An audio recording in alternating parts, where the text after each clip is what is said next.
What's up, guys? So as you see, there's a cardboard box on the motor, and that's because we removed the head. I did it off camera just because it was fast and all three of us were there, the owner of the car and his father. So we just tore it down and we inspected, and we have some good news. So let me show you. So let's remove this, and we have absolutely no contact with piston and valve. We did confirm once we took off the head, we saw that I think it's this valve or this valve, one of these, all of them possibly, was sticking open. So we don't know why it was sticking. I mean, it happens on older cars, but this isn't that old, and I did have it running, so I really don't know. But we do have a lead to a new head, so hopefully that works out, and we can get that slapped on. I don't think we'll need any machine work. Everything's should be just clean and slap. Not like the greatest way of doing things, but if it works, then it works, and I don't think we'll have an issue. So let's see what happens with getting that head. We did get our hands on a head. We're just going to replace gaskets and stuff like that. We're not going to get crazy with rebuilding it or anything like that. Just clean it up as best we can, slap it on, and hope for the best. That's really just the plan we got here. Well, the scene is set. We got the head that's going on. Got a canopy because it's gonna be hot as hell today. First thing I'm gonna do is clean this surface. Then I'm gonna do the head, prep the head, and clean that up. Hopefully made everything together and get this thing started. All right, so block is cleaned. The pistons I tried to clean, but it was just too much crap caked on there, and I don't really have anything to do it, so I mean, it'll be fine the way it is. Now I gotta flip the head, prep the head surface, put the top end together, and put it on. Head is cleaned. There's some like little minor things, like little black marks, but it's like I scrub it and just not get away, but for the most part I think it's pretty damn clean. I gotta remove all this to get the intake manifold gasket off. It's pretty hard, so that's going to be a lot of fun to do. And then after that, I think I can do the head gasket. All right, so the head is on. I got to put the head bolts in. After that, I can prep everything else out for the cams, the sensors, timing belt, all that stuff. So right now I'm going to do the head bolts, and after that we'll start getting to everything else on the top end. All right, so cams are in, everything's torqued. Next thing I'm going to do here is the timing belt. I already have everything. Well, this is both at TDC.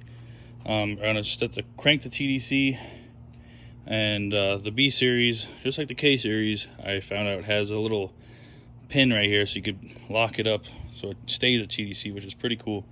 So get this done and getting much closer to starting it up.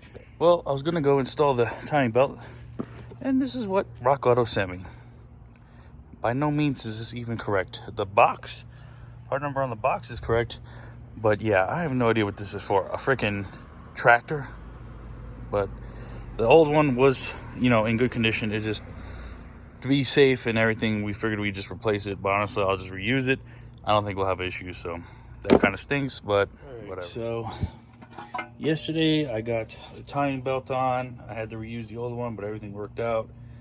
I was going to get the timing cover on, and then come today I realized it'd probably be more efficient to get the intake manifold on and everything else and kind of leave that for last, because that one's going to be kind of tight to get to, and then the intake manifold is just a matter of cleaning the old gasket, slapping it on, and just get everything on so it'll start. I'm not worried about fluids or anything right now. Our goal is just to get it started today. Okay, super nervous.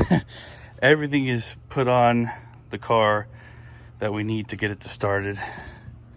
Put all the covers on. None of the coolant hoses are hooked up, and chances are whatever's inside the block's gonna come out. Oh well. Basically just want to see if the car starts and runs. Need to catch my breath because this is the big moment. So I'm gonna hook up the battery booster and see what happens. Here goes nothing. All right, Car has power. Keys in the ignition. Let's see.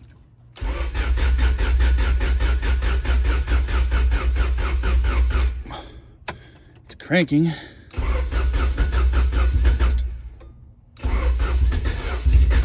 It wants to go. It started.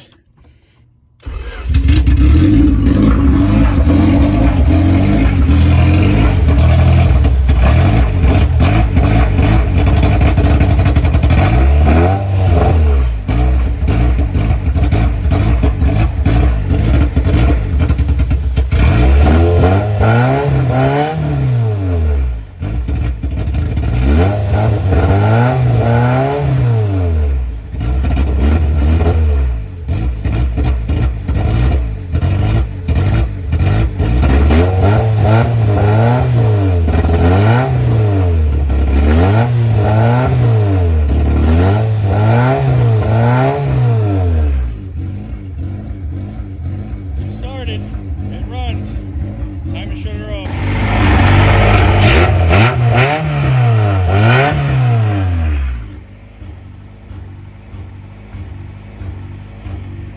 It's just burning shit off the header. Right. So car starts.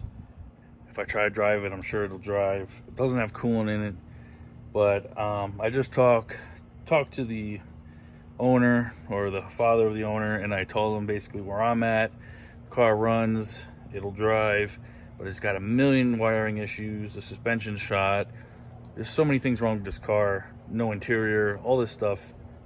So I told him I think it'd be worthwhile to throw this engine in a cleaner shell that doesn't need any work. Just throw this in turnkey and it'd be done. So waiting to hear back to see what they think. But where I'm at right now, I'm pretty much done with the car. You know, it was one thing that led to another, and found out the shell was basically a piece of crap. But had fun doing it. It was fun getting it started. We didn't get too crazy with it, where we could actually get to drive it and rip it around. But I think that's for them to finish or figure out, because there's just so much left to do that is just overwhelming for me. So I'm pretty much at a stopping point on this build. I hope you guys enjoyed the EF series. I'm not saying it's over, but I think it's over for now, at least until I get some kind of word of what he wants to do. But I think I'm personally done, just because of how much work the car needs. It seems it outweighs the actual benefit of keeping it. So we'll see what he says, but for now I'm done. But big things coming with the SAR. I'm in the middle of a video for that. And when I say big things, I mean big things. So hope you guys enjoyed it. Until next time, JZ Chris 92. Later.